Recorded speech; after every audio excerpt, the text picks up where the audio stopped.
আজকে বাড়িতে পরোটা পিৎজা খাবার পরে যা হলো দেখো, সকালে ঘুম থেকে উঠে ভাবছিলাম জীবনের তো 12টা বেজে গেছে, আর আমি তোমাদের একই কন্টেন্ট দিয়ে দিয়ে তোমাদেরও 12টা বাজাচ্ছি। এবার চলে আসে একটু বন্ধুদের সঙ্গে ঘুরতে। এখানে ঘুরতে এসে একটা ছোট্ট বাচ্চা সাইকেল নিয়ে বন্ধু যখন চড়ছিল। कौन है ये लोग? कहां से आते हैं ये?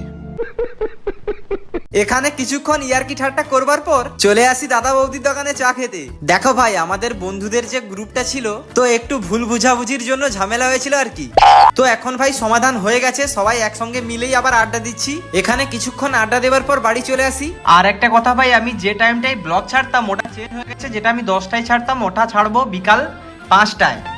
এখন যাই পরোটা পিৎজা খেতে। সত্যি বলতে গেলে ভাই, পিৎজাটা সেই হয়েছে ভাই। সত্যি কথা বলতে তোমরা ছাড়া আমি কিছুই নয়। তোমরা আমাকে যদি না সাপোর্ট করো আমি কিছুই করতে পারবো না। তো ভাই, তোমাদের ভালোবাসাটা দেখিও আজকের মতো। ভাই।